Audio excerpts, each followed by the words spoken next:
ఎంజీకర్ medical college and హాస్పిటల్లోని గత 10 సంవత్సరాల్లో 3 ఇలాంటి సస్పిషియస్ డెత్స్ అయ్యాయి. నిజమా? న్యూస్ పేపర్ ఆర్టికల్స్ కూడా ఉన్నాయి. I share it with you. So different గా హాస్పిటల్ వాళ్ళతోనే సంబంధం ఉంది ఇది. ఇలా ఇదే విధంగా అన్యాచురల్ డెత్ అని, సూసైడ్ అని, ఇలాగే ఒక అమ్మాయి హాస్పిటల్ యొక్క ఎంట్రన్స్ దగ్గర పడి కనిపించింది. చూస్తే సూసైడ్ అని, పైనుంచి కింద పడిపోయిందని క్లోజ్ చేశారు ఆ కేసుని, అన్యాచురల్ డెత్ అని. ఇంకొక దగ్గరేమో ఒక అబ్బాయి రూమ్లో ఉరేసుకొని చనిపోయి ఉన్నాడు. So that was also closed as ఆ అబ్బాయికి ఏదో డిప్రెషన్ ఉందని ఏదో అని చెప్పి అది క్లోజ్ చేశారు. ఇంకొకటి కూడా ఇలాగే సస్పిషియస్ డెత్. ఇలా 3 డెత్స్ అయ్యాయండి. 2020 వెరీ రీసెంట్లీ ఒక డెత్ అయింది ఒక అమ్మాయిది.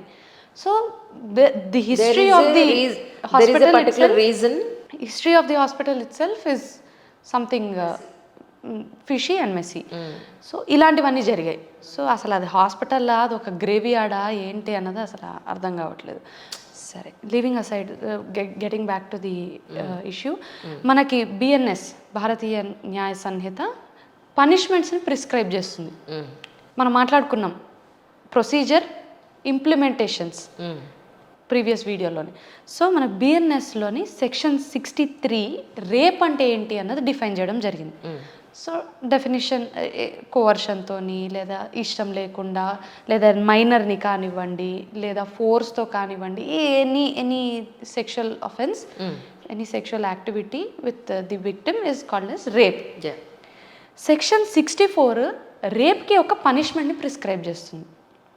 సో రేప్కి యొక్క పనిష్మెంట్ ఏంటి అని అంటే, సో సెక్షన్ 64లోని రేప్ మనకి చాలా క్లియర్గా పనిష్మెంట్ని ప్రిస్క్రైబ్ చేస్తుంది. ఏమని ప్రిస్క్రైబ్ చేస్తుంది? రిగరస్ ఇంప్రిజన్మెంట్ ఫర్ 10 years లేదా డెత్, రైట్, లేదా జీవితకాలం జీవిత ఖైదు లాగా, ఎనీథింగ్. సివియారిటీ డిపెండ్స్, ఇంకా కేసుని బట్టి, దాంట్లో ఉన్న వాటిని బట్టి మనకు అర్థమైపోతుంది. సెక్షన్ 66 వచ్చి punishment for causing a person to go into a vegetative state and then ఆ పర్సన్ చనిపోతే, ఇప్పుడు జరిగితే. సో చట్టం ఎప్పుడో ఊహించి, మేధావులు ఎప్పుడో ఊహించి వెజిటేటివ్ స్టేట్ అంటే కూడా చాలా మందికి రాసి పెట్టారు. అంటే అట్లాంటి వెజిటేటివ్ స్టేట్లోకి వెళ్ళాక కూడా అట్లా వెళ్ళే విధంగా మర్డర్స్ చేస్తారు ముందే గెస్ అనే ముందు అవగాహన కలిగినటువంటి వ్యక్తులు తయారు చేసినటువంటి చట్టాలు ఇవన్నీ. I understand. So vegetative state చేసినటువంటి వ్యక్తికి డెత్ ఇవ్వడం జరుగుతుంది అని. అది ఒకటే ఉందా? మళ్ళీ ఆల్టర్నేషన్ ఉన్నది, లైఫ్ వరకు ఉంటారు లేదా డెత్. రైట్. కానీ ఈ సినారియోలోనే 2 జరిగాయి. రేపు జరిగింది, వెజిటేటివ్ స్టేట్లోకి తీసుకెళ్ళి మర్డర్ జరిగింది. Amount of quantum of punishment which will be given to the offenders, చేసిన వాళ్ళకి ఎటువంటి పనిష్మెంట్ ఇస్తారు, ప్రిస్క్రైబ్ చేస్తారు అన్నది మనం ఊహించగలుగుతాం. సో సెక్షన్ 60 మనకి గ్యాంగ్ రేప్ గురించి చెప్తుంది. గ్యాంగ్ రేప్ కూడా అంతే, డెత్. నేను మీకు గుర్తుందో లేదో, కొత్త క్రిమినల్ లాస్ చెప్పినప్పుడు ఎవరన్నా ఇలాగే చెయ్యిలా ఇలా అని చెప్పాను. ఎవరన్నా ఇప్పుడు ఉమెన్ పైన రేప్ చేస్తే వాళ్ళకి డెత్ ఇచ్చేటటువంటి ఇది ఉంది ఖచ్చితంగా అని చెప్పాను.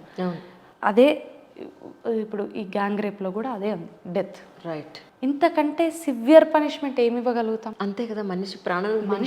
కానీ వాళ్ళ ప్రాణాలని కూడా తీసుకోండి అనే స్టేజ్లో వాళ్ళు ఉంటే ఏం చేయగలుగుతాం? అవును, ఏం చేయలేం. సో సెక్షన్ 72 మనకి ఏం చెప్తుందంటే, ఆఫ్ ది క్రిమినల్ లాస్, కొత్త క్రిమినల్ లాస్ ఏం చెప్తుందంటే, identity of the victim should not be revealed. It is an offence. Okay. ఎందుకంటే ఐడెంటిటీ, వారి ఫోటో కానివ్వండి, వారి పోస్ట్మార్టం రిపోర్ట్స్ ఇట్లాంటివి కానివ్వండి, లేదా అడ్రస్ కానివ్వండి, ఇలాంటివి రివీల్ చేయడానికి వీలు లేదు. అందుకే సుప్రీంకోర్టు చాలా స్ట్రిక్ట్గా చెప్పాక అన్ని ఫొటోస్ కొంచెం డిలీట్ చేయడం అవన్నీ జరిగినాయి అన్నట్టు.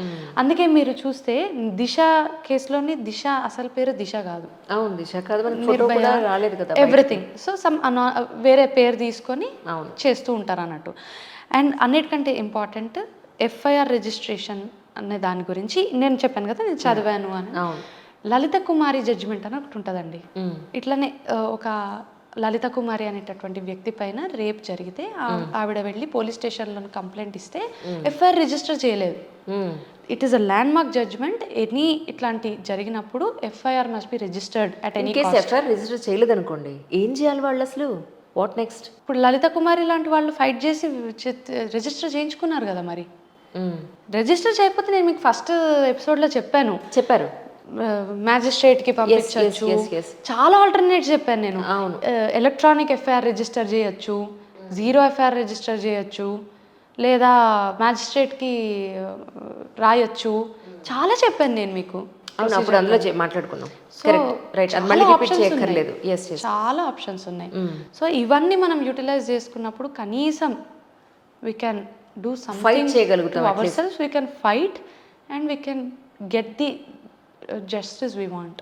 ట్రూ. జస్టిస్ రమ్మంటే రాదు. ఎగ్జాక్ట్లీ, దానికోసం చాలా యుద్ధమే చేయాలి. యుద్ధం చేయాలి.